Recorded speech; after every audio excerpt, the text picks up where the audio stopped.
ಹುಬ್ಬಳ್ಳಿ ತಾಲೂಕಿನ ಬ್ಯಾಹಟ್ಟಿ ಗ್ರಾಮದಲ್ಲಿ ನಡೆದ ಕೊಲೆ ಪ್ರಕರಣಕ್ಕೆ ಹೊಸ ತಿರುವು ಸಿಕ್ಕಿದೆ. ಫಕೀರಪ್ಪ ಅಲಿಯಾಸ್ ಬಸವರಾಜ್ ಅಕ್ಕಿವಳ್ಳಿ ಹತ್ಯೆ ಪ್ರಕರಣದಲ್ಲಿ ಅನೈತಿಕ ಸಂಬಂಧ ಕಾರಣ ಎಂಬ ಶಂಕೆ ವ್ಯಕ್ತವಾಗಿದ್ದರೂ ಮೃತನ ಕುಟುಂಬಸ್ಥರು ಹಣದ ವ್ಯವಹಾರವೇ ಕೊಲೆಗೆ ಕಾರಣ ಎಂದು ಆರೋಪಿಸಿದ್ದಾರೆ. ಏನಾತಂದ್ರೆ ನಮ್ಮ ಹುಡುಗ ರಾತ್ರಿ ಗಾಡಿ ತೊಗೊಂಡು ಬಂದಾನ್ರೆ, ನಾವು ಇದ್ದಿದ್ದಿಲ್ಲ ಮಕ್ಕೊಂಡಿದ್ವಿ. ನಾವು ಇದ್ದಿದ್ದಿಲ್ಲ ಅಲ್ಲೇ ಮನ್ಯಾಗ ಮಕ್ಕೊಂಡಿದ್ವಿ. ರೋಡ್ ಹೆಚ್ಚೆ ಮರ್ಡರ್ ಆಗೈತಿ. ಪೊಲೀಸರು ಬಂದು ನಮ್ಮನ್ನ ಕರ್ಕೊಂಡು ಹೋಗಿ ನನ್ನ ಮಗನ ಹೆಂಗಾಯ್ತು ಅಂತ ಕದ ತೆಗ್ಸಿದ್ ಖರೆ. ಕೆಲ ತಿಂಗಳ ಹಿಂದೆ ಹಣದ ವ್ಯವಹಾರ ಸಂಬಂಧ ಠಾಣೆಯಲ್ಲಿ ರಾಜಿಯಾಗಿತ್ತು. ಅದೇ ಹಳೆಯ ದ್ವೇಷದಿಂದ ಪ್ರಕಾಶ್ ಕರಶೆಟ್ಟಿ ಕೊಲೆ ಮಾಡಿರಬಹುದು ಎಂದು ಮೃತನ ತಂದೆ ಶೇಖಪ್ಪ ತಿಳಿಸಿದ್ದಾರೆ. ಅಲ್ಲಿ ಎಲ್ಲ ಸರಿ ಮಾಡಿ ರೊಕ್ಕ ಸರಿ ಮಾಡಿ ಹೋಗಿತ್ತು. ಅದ ಉದ್ದೇಶ ಇಟ್ಕೊಂಡು ಏನೋ ಮಾಡಿರ್ಬೇಕು ನಾವು. ಯಾರು ಮಾಡಿದ್ರು? ಯಾರು ಅವನ್ ಬಿಟ್ಟು ಯಾರು ಮಾಡ್ತಾರೆ? ಪ್ರಕಾಶ್ ಕರಶೆಟ್ಟಿ. ಅನೈತಿಕ ಸಂಬಂಧದ ಬಗ್ಗೆ ನಮಗೆ ಯಾವುದೇ ಮಾಹಿತಿ ಇಲ್ಲ ಎಂದು ಅವರು ಹೇಳಿದ್ದಾರೆ.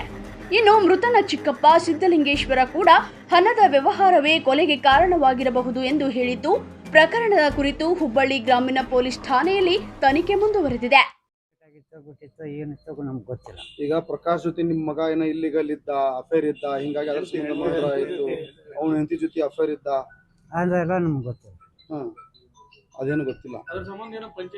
ವೆಂಕಟೇಶ್ ಲೋಕ ಡೌನ್ ಮಾಡಿ ಅದೇ ಪೊಲೀಸ್ ಸ್ಟೇಷನ್ಯಾಗ ಬಂದಿದ್ದಿಲ್ರಿ. ನಮ್ಮ ಹುಡುಗ ಬಂದಿದ್ರಿ, ಊರನ್ ಹಿರಿಯರು ಬಂದಿದ್ರು. ನಾ ಮಾತ್ರ ಪೊಲೀಸ್ ಸ್ಟೇಷನ್ ಬಂದಿದ್ದೀರಿ. ಊರನ್ ಹಿರಿಯರು ಪಂಚಾಯತ್ ಮಾಡಿದ್ರಿ ಪೊಲೀಸ್ ಸ್ಟೇಷನ್ಯಾಗ. ನಿಮ್ಮ ಹೆಸರು? ಶೇಖಪ್ಪ ಹಾಕಿವಿ. ಏನಾಗ್ಬೇಕ್ರು?